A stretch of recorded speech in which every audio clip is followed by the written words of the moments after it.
Fala pessoal, tudo bem? Mais um podcast Make the Future e hoje eu estou aqui com o Márcio Zanon. Bem-vindo, Márcio! Obrigado por estar aqui.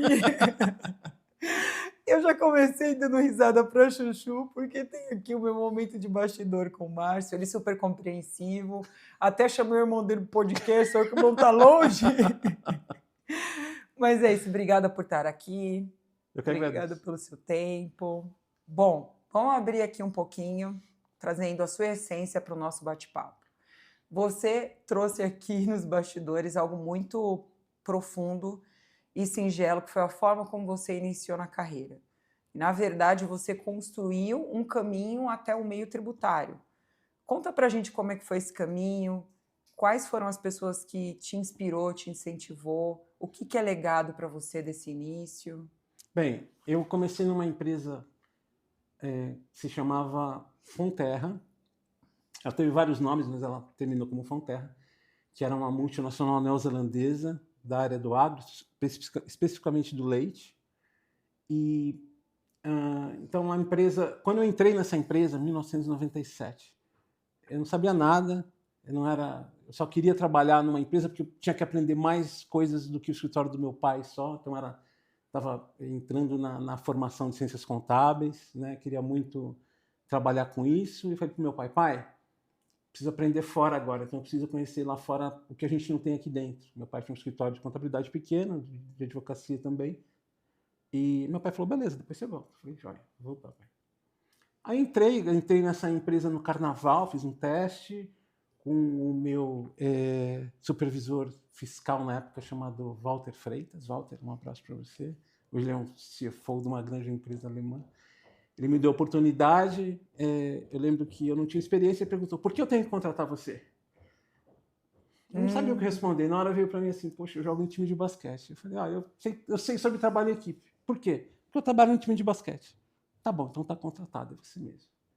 Então, a partir daí, eu era interno, então eu comecei a trabalhar e comecei a aprender, ter humildade com tudo, porque eu queria muito uma posição naquela empresa, eu queria muito ser efetivado. Eles brincavam muito comigo, eles me davam livros de registro fictícios, eles gostavam de me dar, às vezes, oletes falsos. Eu adorava aquilo. Era um pessoal muito legal, até hoje. Você tem algum olerite falso guardado? Acredito que eu tenha. Poxa, devia enquadrar. Guardava muita coisa. E eu lembro que era uma empresa muito enxuta, eram 25 pessoas, então a gente fazia de tudo, mas eu comecei essa oportunidade, eu comecei a crescer na área financeira, e depois de 2 anos eu fui efetivado, né, como analista júnior, e a partir daí foi aquela carreira que existia antigamente, que a cada 1 ano e meio, 2 anos a gente conseguia uma promoção, né, e até que eu cheguei numa posição de supervisor tributário. Nessa posição, eu lembro que tinha um grupo de inovação na empresa, e nesse grupo de inovação eu dei uma ideia, porque o negócio da empresa estava mudando, era de importação de ingredientes lácteos, para um negócio de uma joint venture com a Nestlé, que se chamava DPA. Então, todo o leite que a Nestlé não vendia no Brasil, a Fonterra venderia nos mercados de América Latina, no mundo, os piores mercados, Cuba, Irã. Então, você não podia trabalhar com o Banco Americano, tinha umas questões ali para ajudar um pouco a gente também. E a partir dali eu dei uma ideia que ela tinha um problema porque ela comprava da Nestlé com crédito de ICMS, e na época veio a calhar a questão do fim específico de exportação, onde você funciona como uma comercial exportadora, você compra sem o crédito do ICMS e vende, exporta isso sem ter o efeito na cadeia do crédito podre. Então, na época, isso foi muito bem recebido. Eu lembro que eu ganhei, tenho guardado até hoje um jornal do Prêmio de Inovação neozelandês com a minha fotinha. Nossa, e que ele mérito. E ele falou assim, e o que eu faria na época? Eu falei, vou guardar esse dinheiro, esse prêmio, para começar a construir o meu estúdio de música, que eu sempre gostei de música.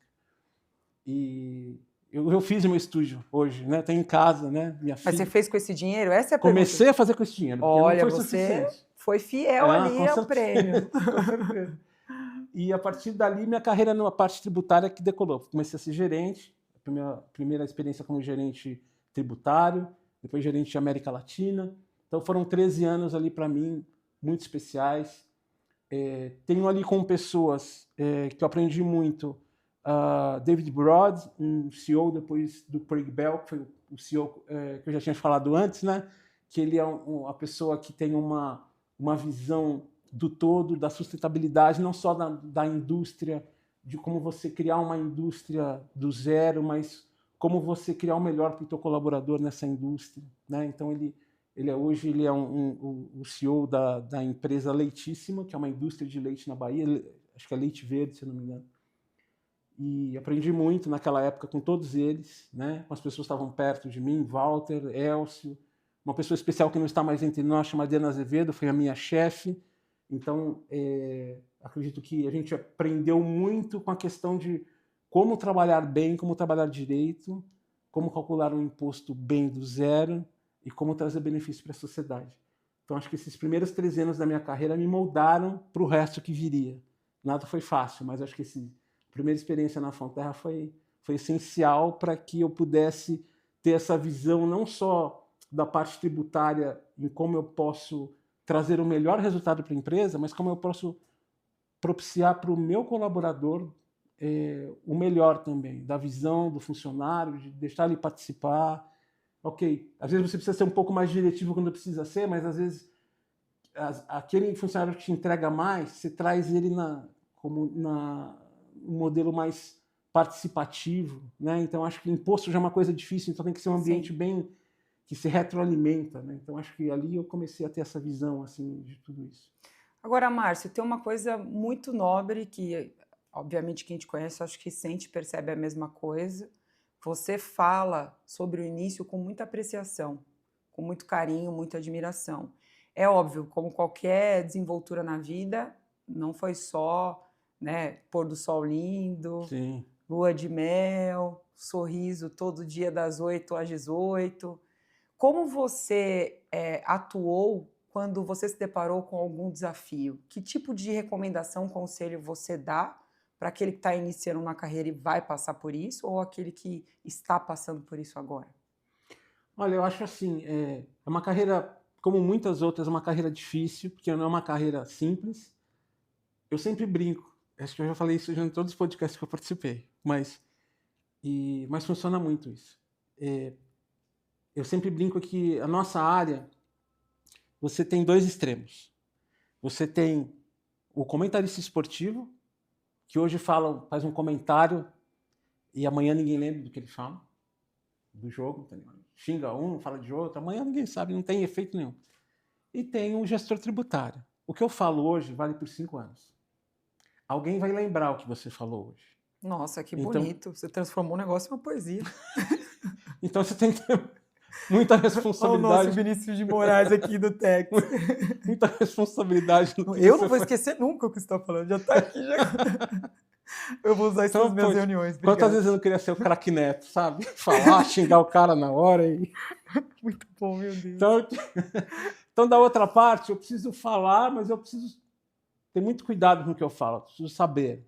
Se eu vou fazer um tax planning, eu vou dar uma sugestão para um CEO, para um corpo diretivo, eu tenho que saber que aquilo é factível, tenho que saber que aquilo está dentro do compliance, né, de acordo com as normas da empresa. Então, acho que, primeiro, que parte daí. E eu acredito que hoje você tem muita coisa acontecendo ao mesmo tempo. Então, para aquele que está entrando agora, que está entrando num cargo de gestão agora, ele tem que, de alguma forma, acreditar naquilo que ele está fazendo e saber que ele está fazendo certo. Porque, às vezes, o modelo de empresa às vezes não é certo para ele, às vezes vem uma cobrança diferente, vem de uma forma muito intensificada. Mas eu acho que, a partir do momento que você sabe o que você está fazendo e a maneira que isso tem que ser implementado, eu acho que ele não pode arredar o pé, ele tem que realmente encontrar dentro da empresa quem são os aliados dele, os parceiros, para que ele consiga construir essa aliança e aí tudo fica mais fácil, né? Acho que quando tem pessoas que te apoiam, tem pessoas que conseguem enxergar em você que você está agregando valor naquela função, eu acho que é por ali que você tem que trilhar. E aí as coisas começam a funcionar melhor. Ok, eu vou pegar um gancho do que você falou, hein? E quando você não encontra o aliado, ele é o oposto, porque geralmente a gente se depara com isso. Sim. Um inimigo, vamos dizer existe assim. o inimigo. Existe. E esse inimigo ele é muito perverso. Isso. E como a gente muda a consciência do inimigo para que ele vire um aliado? Você é bom nisso, que eu tô vendo. Olha, eu acredito assim, primeiro você tem que trazer, eu acho que essa pessoa, para entender os pontos tributários que são factíveis. Então, por exemplo, às vezes eu estou falando de uma questão de reforma tributária e eu tenho que tentar enxergar pelos olhos daquela pessoa. Então, se eu por acaso enxergo, e se eu percebo que aquela pessoa ela é muito mais financeira, ela enxerga um PNL, uma margem, eu tenho que construir minha narrativa nesse modelo.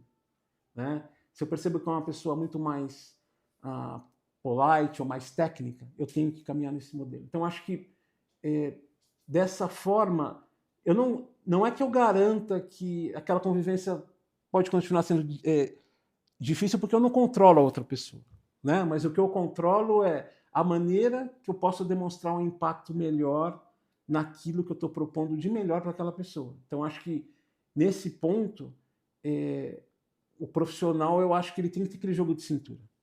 A parte tributária, que muda muito, principalmente agora, que está mudando demais, ele precisa fazer com que a outra parte seja sensibilizada dos efeitos que, o exemplo da reforma, que ela vai trazer e como vai afetar o negócio dele. Então você tem que criar nele, acredito que um pontinho ali de atenção, onde que, olha, você precisa de mim, e eu preciso de você também. Então a gente tem que se ajudar nesse ponto. Eu acho que você tem que criar esse ponto ali de elo em alguma coisa, né? Acho que é por aí.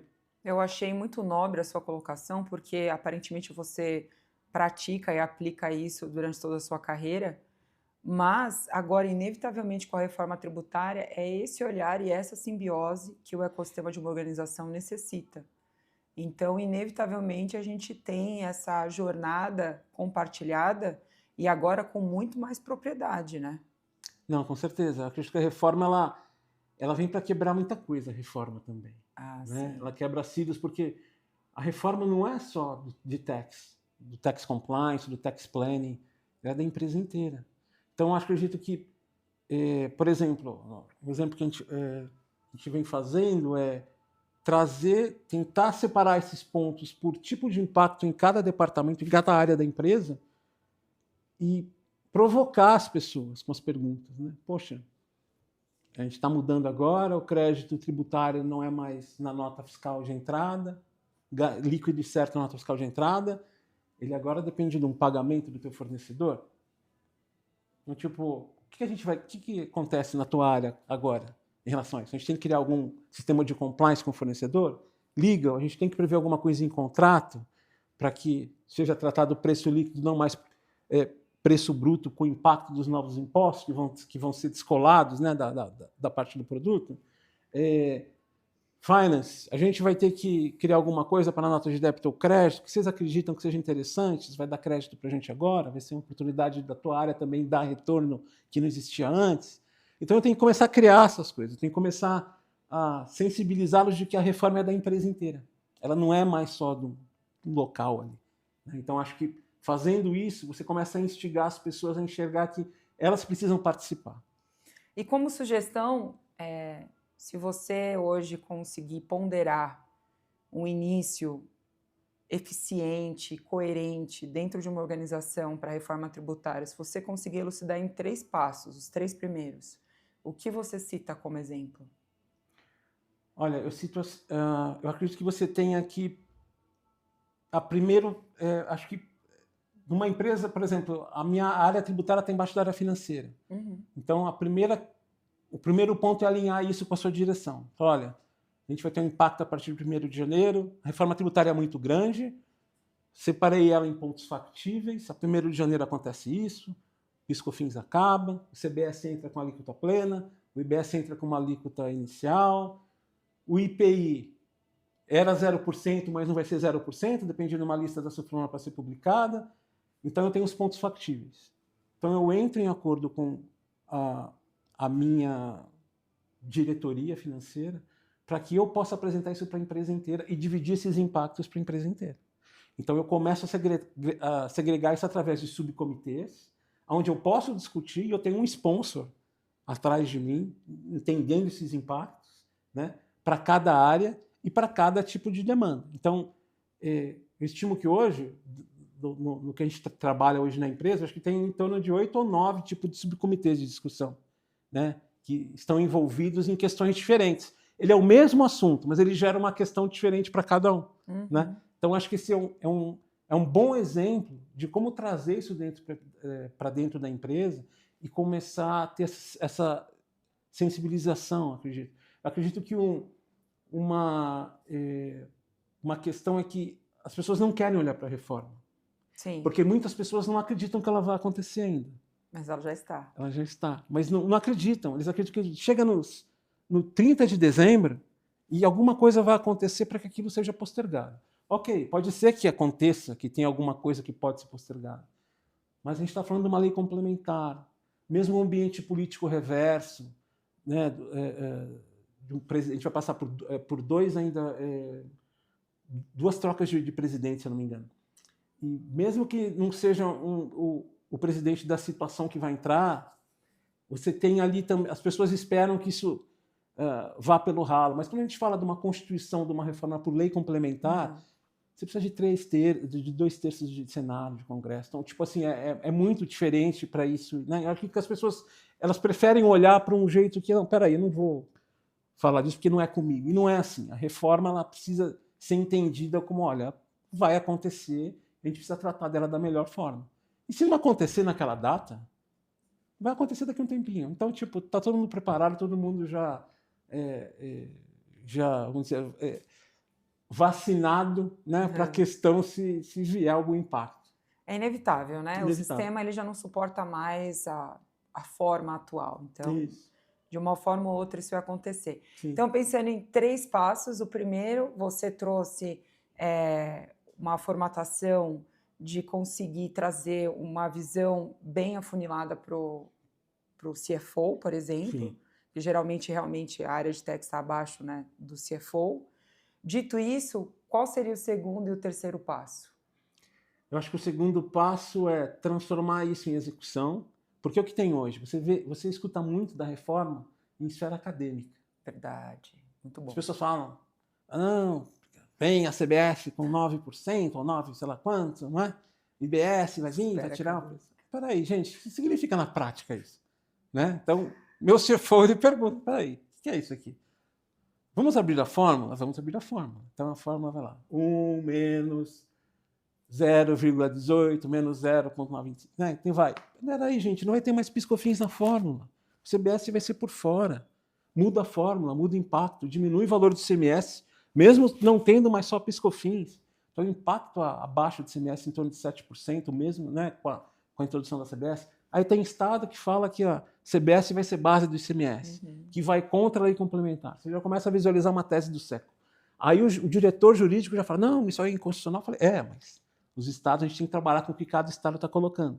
Então nós vamos tratar cada coisa no seu devido tempo, mas eu acredito que transformar isso na prática, na execução, eu acho que é o melhor meio de você provar que, olha, gente, não estamos só no acadêmico mais. É que agora a gente está implementando sistemas, as fórmulas dos produtos precisam ler por INCM o tipo de imposto, né? Então, e isso traz muito a questão também de se envolver. Acredito que o hands-on nunca foi tão importante como é hoje em dia. Né? Então, tem essa questão também. Ótimo. E o terceiro ponto? O terceiro ponto, eu acho que o próprio desenvolvimento do hands-on, ele te leva a criar, eu acredito, uma sinergia com a área que até então não existia. Então, a pessoa percebe que você está criando valor. E ela também compra a reforma como um valor agregado da empresa. Então, eles não existem separados, esses pontos, entendeu? Então, por exemplo, se por acaso o meu gerente jurídico ele enxerga aqui uma cláusula de competitividade para que não exista ônus em nenhuma das empresas, colocando estabelecendo um preço líquido, vamos dizer assim, ele entende que ele ganha também, que ele vai poder demonstrar isso para o board da empresa de uma maneira melhor. Então, acho que ele começa a enxergar valor também naquilo que ele está fazendo.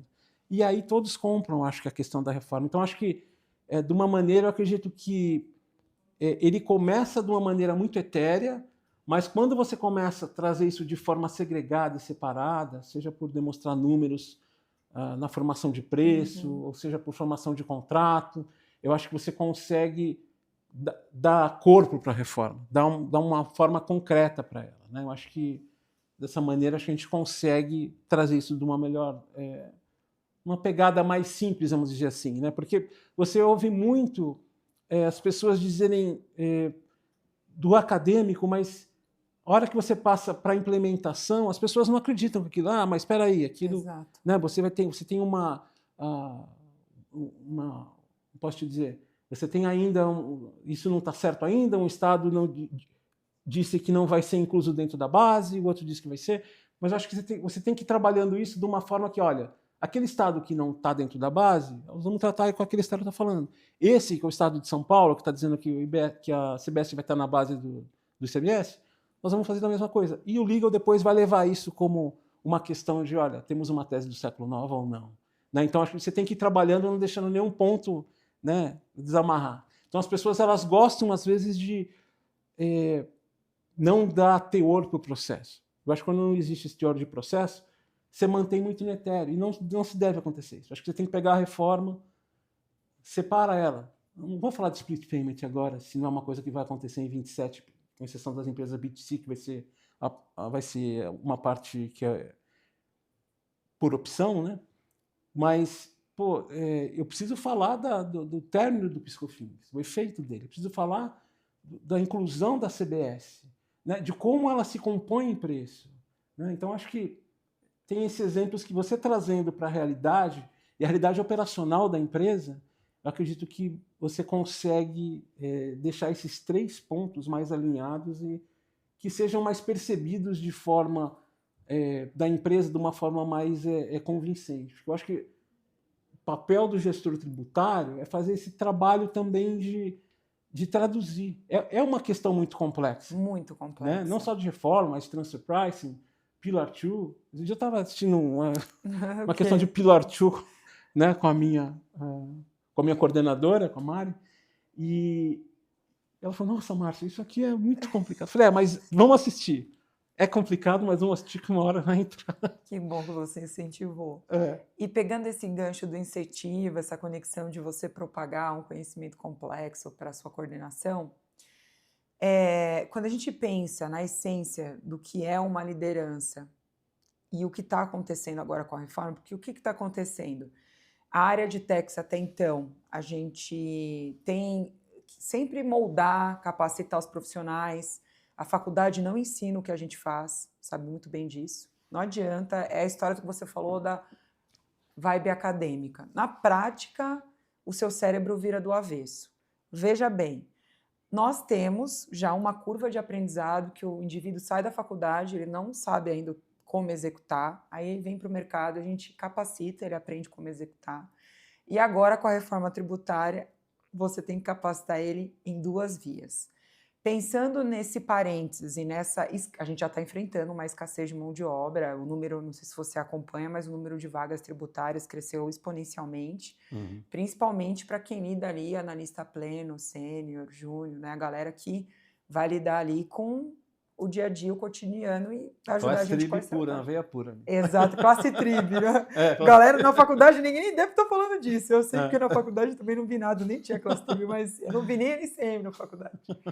Mas a resenha é a seguinte, olhando para a escassez de mão de obra, o movimento que a gente está, que recomendação você deixa para os líderes como você? Olha, acho que tem uma premissa que eu acho que é para qualquer tipo de profissão, que é curiosidade. Então, na nossa, hoje, você vai ser obrigado a aprender um novo imposto. Você vai ter que saber Constituição, vai ter que saber forma de crédito, você vai ter que lidar com os 2 tipos de sistemas, o antigo e o novo. Não são a mesma coisa, tem muitas vertentes diferentes. Você entra no regulamento, é diferente, né? Como você trata. Então, acho que curiosidade...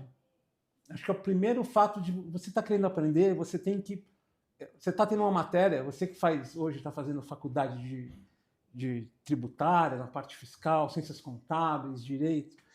acredito que você tenha que ter a curiosidade de ir além. Então, está me dando uma questão na prova? Poxa, vai atrás de como qual que é a evolução daquela questão. Não fique mais só na parte do etéreo jurídico ou de uma questão onde você percebe que você vai ter muito mais sucesso se você entrar de cabeça. Então, acho que na curiosidade, hoje, poxa, na minha época eu lia Barça no banheiro. Nossa, Né? Você lembra da época da Barça? Né? Então, sou, tipo assim, eu fiz trabalho com papel almaço. não, nós somos dessa época, né? Então, tipo assim, e da Barça? Desculpa. Tô brincando, né? Não, mas é verdade, não é brincadeira, não é? É verdade. Então, tipo O assim, esforço que a gente tinha que fazer para achar uma resposta é infinitamente superior. Hoje a gente tem informação tão... É tão prazeroso agora trabalhar. É sério, não que no passado exigia mais. Nossa, muito mais. Fazer uma apuração de imposto, meu Deus. Você lembra quando a IOB era física? lembro. Manuais de IOB, tinha que botar as coisinhas, tinha as cores diferentes. Tinha. Quando teve o upgrade que você podia ligar, acho que foi a Thomson Reuters que colocou o CAF. Parecia ficha de orelhão, você podia ligar para tirar dúvida, eu achava aquilo o máximo. Sensacional aquilo. Sensacional. E aí o rapaz ficava assim, ali, 1 minuto, por favor. Tava nicho que ele tava a resposta. Mas assim, só para concluir, hoje tem que ser curioso, concordo, mas hoje ainda tem essa facilidade que a gente não tinha. Não, lógico. A gente é guerreiro. Você tem acesso hoje a muita informação, né? Ela tá aí. Então, acho que o que você tem que fazer hoje, mas é um excesso de informação. Eu acho que a reforma tributária, você tem que segregar aquilo para o tipo de segmento onde você está, o tipo de empresa, onde afeta, e começar a trazer aquilo de uma forma, tipo, olha, gente, eu tenho aquele tipo de cliente ali, meu PIS/COFINS de 3,5% vai virar 9% ano que vem. Como estão os contratos? Como estão as coisas? Como que eu posso... qual vai ser o impacto? Meu crédito, estou comprando de empresa no Simples, estou comprando de empresa... Então, tipo... E o Simples, que talvez não fique... É um Simples tão... não tão simples não mais, né? Um simples meio complicado. Então, acho que curiosidade é o principal fator. É você trazer mais elementos para que aquilo fique claro. Eu acho assim, se você tiver a oportunidade de ensinar ainda, você está aprendendo, tenta explicar para uma outra pessoa. Se você é um coordenador, explica para o seu analista. Se você é um analista, explica para o teu analista júnior, estagiário. Eu acredito que o conhecimento, ele nunca teve tanta disposição nossa, né? Também a gente reclama que os modelos, acho que de ensino superior hoje ainda são um pouco arcaicos, que a gente não consegue se comunicar com a prática de uma empresa. Verdade. Né? Mas eu acredito que você tem que trazer aquilo para a tua vivência, para a tua realidade. Você está trabalhando numa empresa que é uma indústria, traz para o ambiente de indústria aquela questão, né?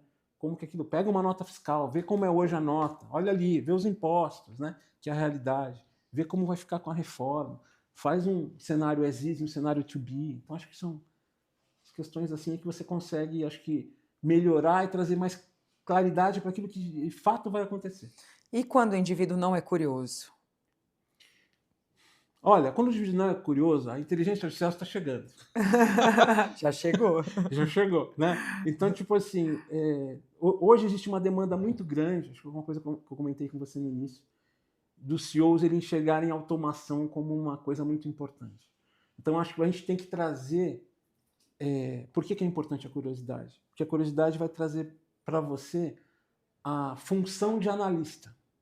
Analisar. Uma coisa que a inteligência artificial não consegue fazer hoje ainda é analisar de uma forma muito mais contundente quando eu falo de uma análise de impostos, numa parte tributária. Agora, quando eu falo de execução, a inteligência artificial ela vai substituir mesmo, porque ela vai executar, é um passo que ela vai fazer, uma automação.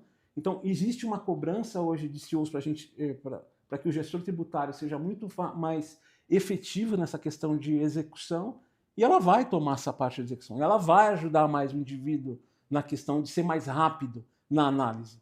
Você vai construir sua análise, então você vai ter que entender qual tipo de IA vai te ajudar da melhor maneira naquela análise de automação, de execução.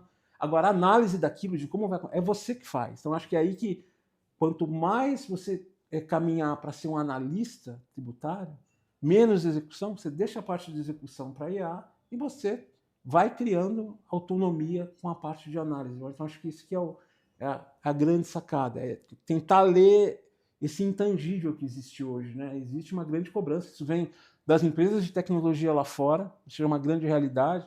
Hoje existem perguntas assim, o que você pode fazer com IA que você não faria ontem, né? Sim. Então, acho que você se transformando num analista e tendo essa competência de ser curioso, trazer algo que a IA vai demorar um tempo para trazer ainda, eu acho que é essencial. Eu acho que, conectando com o que você trouxe, eu sempre tenho um exemplo muito claro no meu cérebro. Quando a gente pensa em IA, a gente está lidando como se cada analista fosse um chefe de cozinha. Então, não adianta. O resultado obtido, ele vai ser conduzido pelo chefe. Quais são os elementos que eu vou atribuir para que essa inteligência me auxilie com o que eu preciso fazer? Mas a resenha final para ver, sou um chefe, estou fazendo um bolo, ver se o bolo está no ponto, a responsabilidade é minha. Isso. Então, essa esteira de inovação é a mais perfeita possível. E a gente estava até brincando, que eu não me aguento, né? Falando da época que a gente vivia na pré-história. Nós dois aqui. E é muito nobre ver esse progresso hoje, porque a gente acaba ativando um aspecto filosófico profundo, a gente começa a esmiuçar a operação, os contextos, o que é singular, o que não é singular, de uma ótica tão fantástica. Agora a gente tem o quê? Tempo. Se eu consigo equilibrar bem, trazer automação, transformar ali meu analista num chefe, a gente ganhar uma estrela junto, Michelin, nossa, vai ser fantástico. Não, vai ser muito bom, né? Exatamente. Então, hoje, eu fico vendo gente assim, em alguns casos, né, que a gente acaba implantando em IA, que o cliente fala assim, mas não é só eu pegar o meu dado e colocar aqui nesse agente, ele vai me dar a resposta, pelo amor de Deus. Não. Imagina, você vai fazer uma refeição para você, vai jogar tudo numa panela e vai dar as costas? Não vai dar muito certo. Não faz sentido. Então, é muito legal pensar nisso como uma experiência sendo conduzida por um chefe. Precisa ter um chefe. Muito bom exemplo. Muito bom. E pegando o gancho de IA, você acredita nela? Até que ponto? Você já utiliza no seu cotidiano? Conta um pouquinho. Hoje você tem uma... a gente respeita, às vezes, a premissa da empresa, então a gente usa a IA que a empresa lá determina, porque já está dentro do core dela um tipo de IA para ser usado, né? Então a gente faz isso. Mas eu acho que quando você é profissional, você não pode se limitar igual na empresa. Eu acho que você tem que... hoje, como você lê um livro, eu quero ler um livro tributário de preço de transferência, alguma outra coisa, uma dessas atividades tem que ser a IA. Você tem que fazer moldes, fazer testes em diferentes tipos de IA para entender qual dela trabalha melhor. Às vezes um Claude trabalha um texto melhor do que um ChatGPT. Às vezes o da Google, esqueci o nome. Gemini. Ele faz, às vezes, uma arte de um conceito do que você quer demonstrar numa tabela melhor do que o Claude. Então, você tem que saber disso. Você tem que saber o que você tem de melhor no mercado para trabalhar hoje. Não é tudo ChatGPT, não é tudo Claude, não é tudo... Gemini, tem dificuldade de falar Gemini, desculpa. Imagina. Gemini. E eu acredito que isso, ele vem de instigar a curiosidade. Você já viu uma chamada Perplexity? Já me falar. É pra gente ficar perplexo. Boa. Não tem limite. Eu sou uma entusiasta do tema, então se deixar... Ah, que legal. Eu estudei IA no MIT em 2021. Poxa, sensacional. Sim, então bem antes da OpenAI virar esse boom, toda a concepção do que são os containers, a origem das informações, muita coisa que tem na OpenAI, que foi a grande, né, ou estrela disso, depois todo mundo foi, né, se agrupando, se achegando a ela, mas nessa época, grande parte dos containers que foram estruturados dentro do início da rede neural, né, desse aprendizado de máquina profundo, é basicamente o Wikipedia. É tudo que está no Google. E o Wikipedia, quem que alimenta? É a gente. Então, logo nós estamos... você precisa ser um bom chefe, porque essa história não é só ela alucinar, não, querido. São os elementos que estão compondo ela que também pode te levar para um lugar não adequado. Com certeza. Então, precisa ter esse zelo, essa cautela. E esse teu exemplo é muito valioso, porque todo mundo acha que se eu for consumir o ChatGPT OpenAI, eu vou resolver minha vida. Eu vou ter o melhor de imagem, o melhor de interpretação, o melhor de cálculo, mas não é. Essa tua visão 360 de absorver o que cada uma faz de melhor é a visão do profissional do futuro. É verdade. Está dentro da minha dissertação. Obrigado. Que legal. Você está lá sem saber. Profissional do futuro, aquele que consegue entender o E que aí a gente vai falar de uma coisa de soft skill, né? A gente está falando aqui da curiosidade. Então ele desenvolve esse soft skill, essa competência, né? De ser curioso, mas ao mesmo tempo ser proativo. Você consegue esse profissional que já está preocupado com isso. Esse é o profissional que tem um diferencial a ser mostrado para o mercado. Então ele é que tem valor no mercado hoje, né? Então acho que quem está vindo hoje para a área ou quem quer se transformar, ele consegue ainda, sabendo que ele está aprimorando esses soft skills, né? Isso é muito importante para o colaborador, para a pessoa que é o principal ativo da empresa. E sabe que essa tua fala conecta a gente à essência do profissional do futuro, que se o profissional do futuro, se a gente for conectar tudo que você está falando, o profissional do futuro, essa visão ilimitada de conseguir absorver o que está disponível na prateleira do mercado em termos de tecnologia, acoplar isso na minha realidade, virar um chefe, etc. e tal. Se você for escrever o perfil do profissional de techs do futuro, como você escreveria? A reforma já aconteceu, a gente já está... Os carros já não andam mais, eles voam. Sim. A gente está nos Jetsons, você lembra? Desculpa. Boa. Eu acho que primeiro, assim, ele tem que ser ele tem que ampliar, eu acho que a visão dele sobre o que é a área 10 anos atrás, o que é a área hoje e o que vai ser a área daqui 10 anos. Ele tem que ampliar esse front.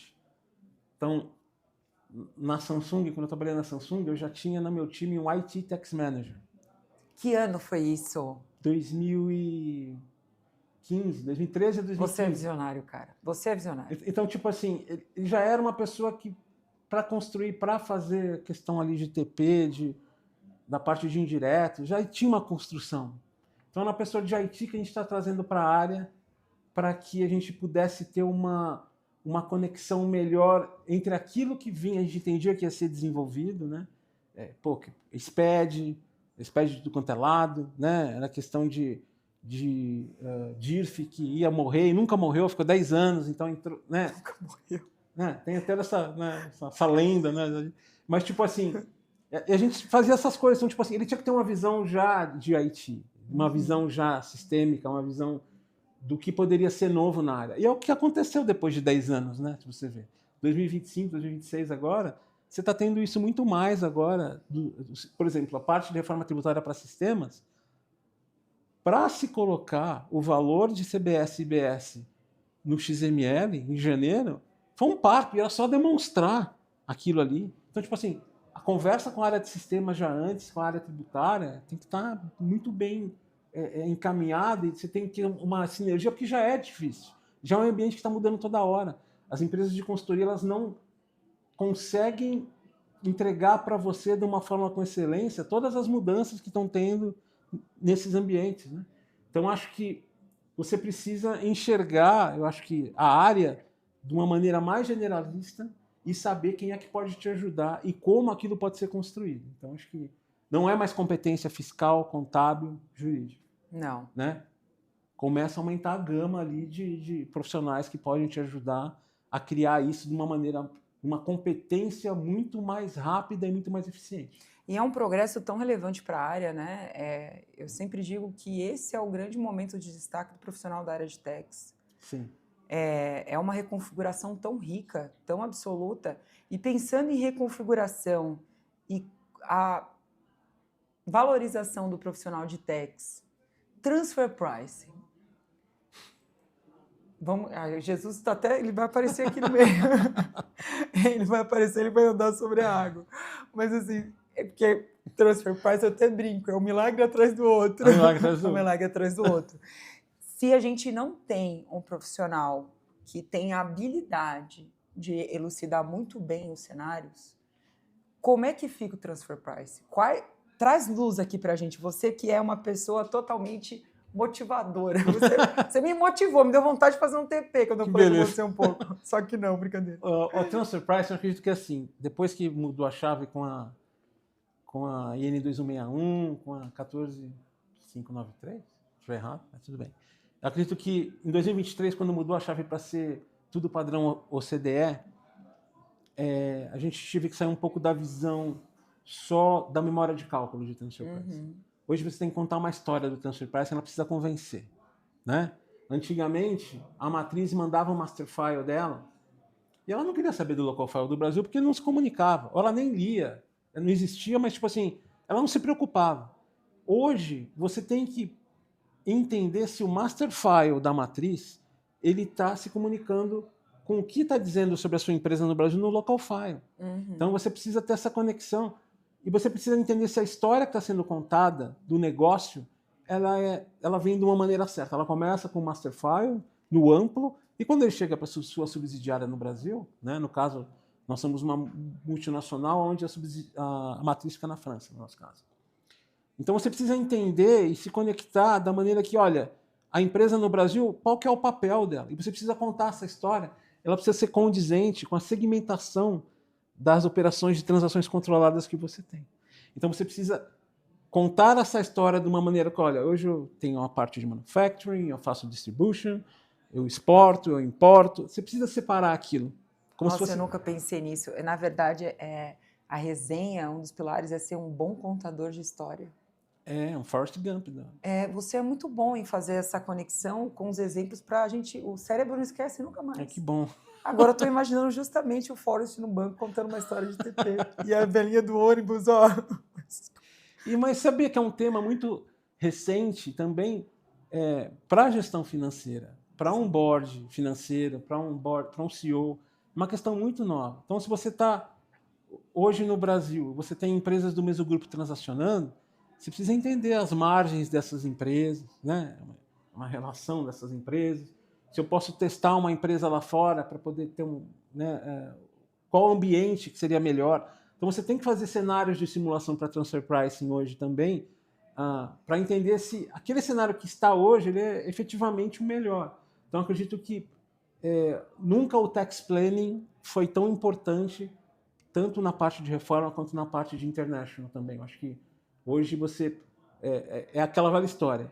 Você tem que assumir que você não sabe tudo, você tem que ter profissionais bons com você, você precisa saber qual o melhor, você precisa ser o maestro do teu time multidisciplinar. Você tem que saber que teu gerente de contabilidade está com você, ele pode te ajudar. Você tem que saber, onde vai isso no PNL?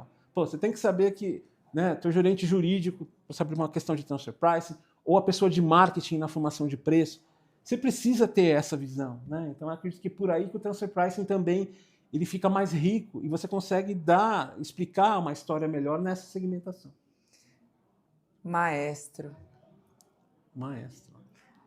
Como é que funciona a maestria na era dos dados? O que significa a era dos dados para maestro alcançar a maestria? Eu acho que, primeiro assim, né, potência sem controle é ilusão. Então, você sabe que a gente está numa era de tem muito... fugiu a palavra agora, quando você tem muitos dados, agora esqueci. Mas tudo bem. A gente está numa era onde você tem muita informação, tem muitos dados para serem analisados.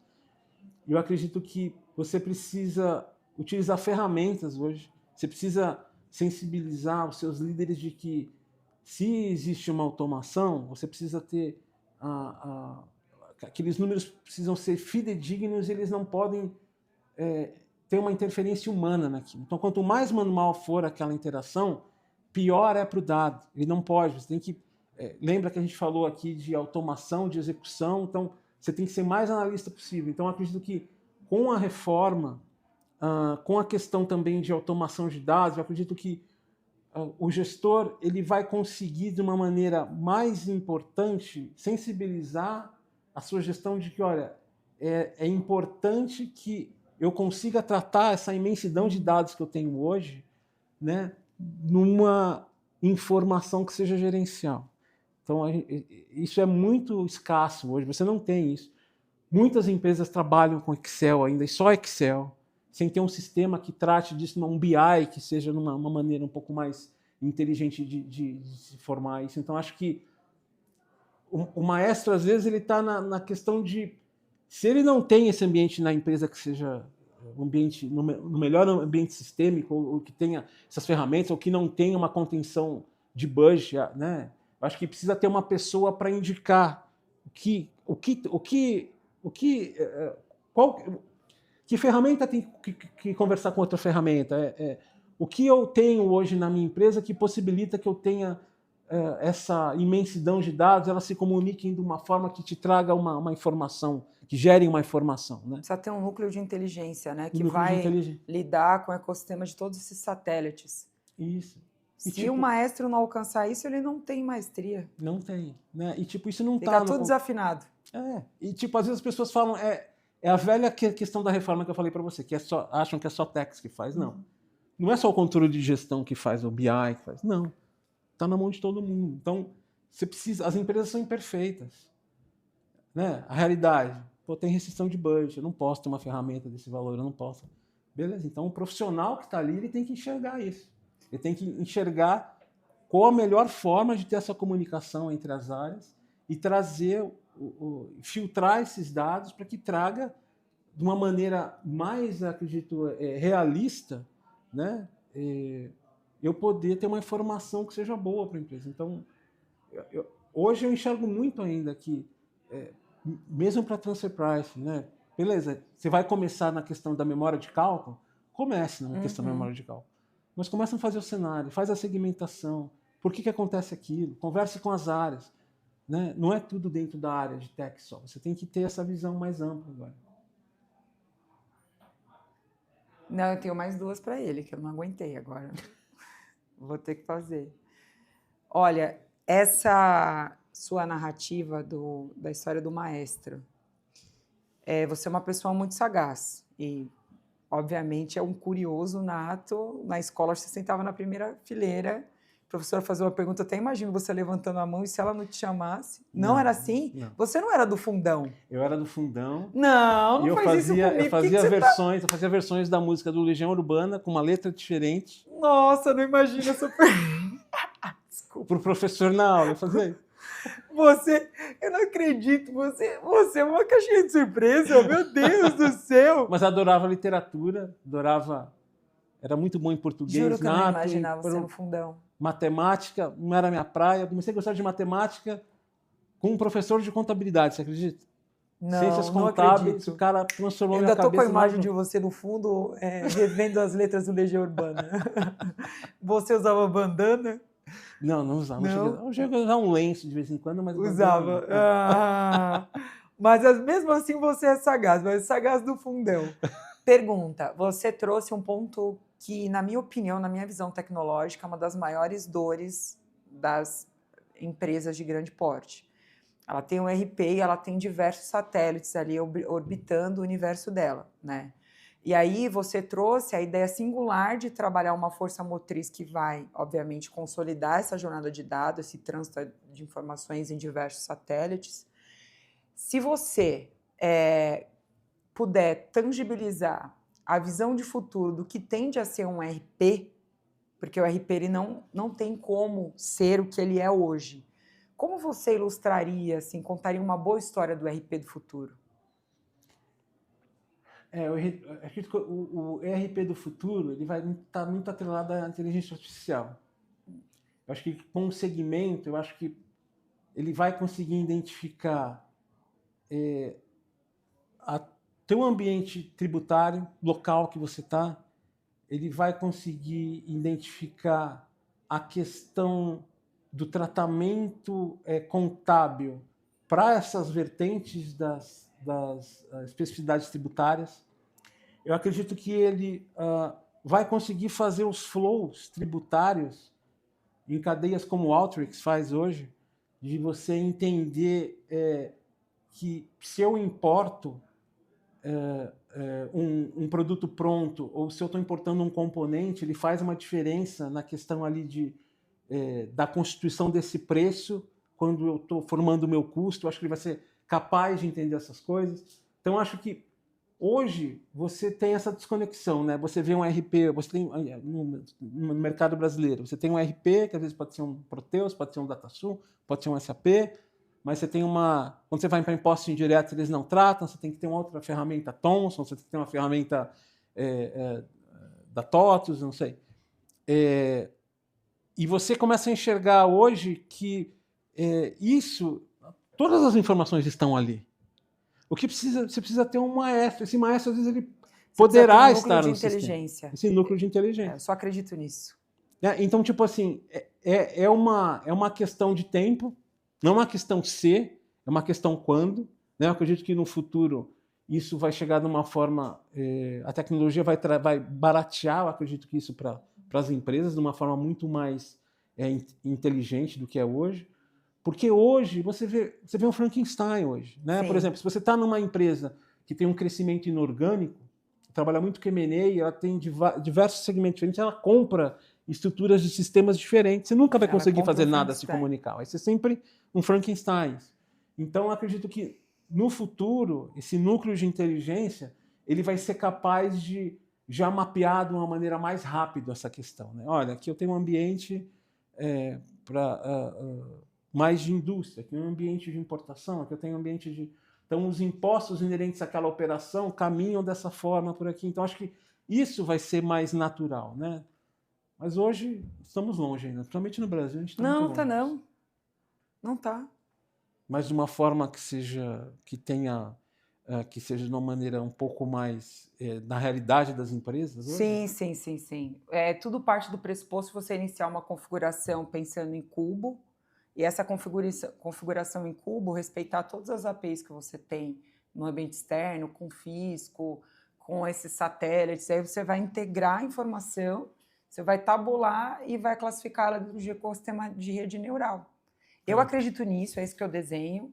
Eu sou fã do filme X-Men, já que você também é uma pessoa Você gostou ligada. do desenho X-Men 97? Muito, Legal. muito. Assim, o primeiro insight que eu tive para desenhar uma arquitetura de software, eu me inspirei no cérebro do Xavier. Eu falei, eu quero que o cliente coloque a mão e ele dá uma tremida assim, ó, e vê o futuro e se sente seguro. Eu tenho certeza que é isso que vai acontecer. E aí eu fico pensando nisso e é muito interessante porque eu não consigo ver uma organização, principalmente de grande porte no Brasil. Não vou nem falar do middle market, porque o middle, assim, realmente está usando o sisteminha ali, né, aos trancos e barrancos, tem uma coisa que tá ok, não tá ok, existe ainda uma coisa ainda para ser uns passinhos aqui atrás. Sim. Mas a grande não, ela tem, obviamente, estrutura, porte, etc e tal, Sim. e aí ela vai colocando esses satélites. E aí o dado fica redundante, as coisas não fecham, você não tem um sistema de orientação único. É o João lá da área financeira olhando um dado, a Maria olhando o outro, aí vem o Benedito de compras olhando o outro, e fica todo mundo, chega numa reunião. Isso. Você já viu o John Travolta no Pulp Fiction com a mão assim, ó? Às vezes eu mando pra minha chefe. Você vai... tá acontecendo? Não é bom. Esse meme é fantástico, eu adoro. Sensacional. Eu uso pra tudo ali no corredor. Aliás, eu amo Tarantino. A gente muito falando bom. de arte. Mas é verdade, você está certo. Você está certo. Agora eu quero que você traga um pouco do seu coração aqui para a resenha. Então vamos ver, eu falo que tinha um de frente com o Gabi, agora eu de frente com a Mônica. Que legal. Eu vou fazer uma pergunta e você responde uma frase. Combinado. Um amor. Minha esposa. Isso é verdade, ele falou dela desde que chegou. Um legado. Um legado? Eu acredito que quando você... Acredito que o meu time da empresa de água que eu trabalhei, porque eu acredito que ali a gente conseguiu construir não só a questão tributária da gestão, mas da responsabilidade, confiança e muito respeito que um gestor deve ter com o seu time. Então, eu acho que até hoje tem pessoas ali que continuam crescendo nessa empresa que a gente conversa e a gente sempre fala, poxa, como era bom fazer isso, como você representou, como você vê eles crescendo com base nisso, e vai ser uma coisa para a vida inteira. Então, acho que isso é um grande legado. Que lindo. E realmente você falou com muita força sobre. Então acho que... um sonho?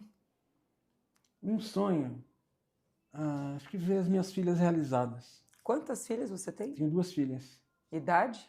Eu tenho a minha filha do coração, que é a Emanuela, minha enteada, que tem 35, e tenho a Lara, de 24. A Lara é total da música. A Emanuela já é professora. Olha, mas a arte nas duas, não tem jeito. Não, as duas são professoras, nas suas áreas, né, respectivas, mas acho que minha realização são elas realizadas. Né? Você já é vô? Tenho, sou avô da Cecília. Quanto tempo tem Cecília tem 1 ano e 3 meses. E o que é humanidade para você? Humanidade é eu poder tratar você de igual para igual. Não importa se você é a presidente dos Estados Unidos ou você é a pessoa que está lá embaixo pedindo um prato de comida. Então acho que isso que é humanidade para mim. É você ter essa relação igual e saber que somos iguais. Porque no fundo, se você for almoçar com o presidente da Microsoft, depois de 2 minutos você vai perceber que ele é uma pessoa normal. Então acho que a humanidade é isso, você trazer essa equidade para o relacionamento. Fé. Acho que fé é aquilo que é uma coisa não palpável, mas é igual ao magnetismo. Para mim, eu não enxergo, eu sei, eu não consigo enxergar o magnetismo, mas eu sei do poder dele. Então, para mim, a fé é aquilo que move montanha, é aquilo que você continua acreditando mesmo num pior momento que você está vivendo, seja profissional ou pessoal. A fé, eu acho que é o que te mantém, né? Você gosta de falar de filme? Tem um quadro no meu estúdio do Rocky Balboa, com a mão assim, falando, olha, não importa quantas porradas você toma, o importante é você levantar. Isso é fé. Isso é fé, verdade. Né? O que é comportamento reativo para você? Reativo é quando eu tenho uma outra pessoa do meu lado de braço cruzado, uma pessoa que ela está na defensiva. Então ela nunca vai se propor a me escutar enquanto ela estiver de braços cruzados. Então é minha função que eu faço ela abrir os braços. Muito bonito. O futuro do profissional de tech em uma palavra. O futuro do profissional de tech em uma palavra. É difícil, eu sei. Acho que é multidisciplinaridade. Uou, é melhor se fazer É uma palavra, camiseta. mas é gigantesca. Deixa eu te falar. 4 blocos na camiseta. O cara se Multidisciplinaridade. Dá a volta na vai pessoa. dar a volta né? assim, ó. Só pra você Tem entender que como virar é. a pessoa. Muito bom, porque eu botou a Cristi. Cara, não é uma palavra. Desculpa, é uma oração. Depois dessa, É uma oração.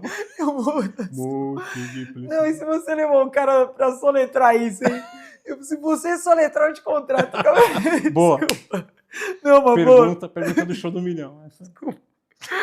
Ai, minha barriga, nunca imaginar que você fosse falar isso. Muito bom. Mas depois dessa eu não consigo continuar. Não consigo, ter que parar. Perdi. Isso precisa ir pro ar, hein? Precisa ir pro ar. Isso. Eu perdi. Tô com a bugia. Maluco, me arrumou uma oração. Tenho muita afinidade com você. Que legal, Meu Deus. que bom. Tô chorando, ó. Olha, muito divertido. Eu tô chorando mesmo, né? Eu preciso parar. Emoção. Ai, meu Deus, mas eu acho que cabe uma segunda rodada. Eu tô terminando chorando de 10 anos, não tô acreditando. Acho que é o primeiro que eu termino chorando de 10 anos. Que legal. Não, depois dessa não tem como. Mas, Márcio, eu quero agradecer. Obrigada por ter vindo aqui. Eu nunca terminei rindo tanto, assim. Que legal. Poxa, foi muito eu que agradeço. leve, tô Obrigado cheia de insights. Obrigado pela oportunidade de estar aqui com vocês. Espero que seja a primeira de muitos que eu gosto de falar, eu gosto de... Né? Não, e você tem muito conteúdo. Obrigada mesmo.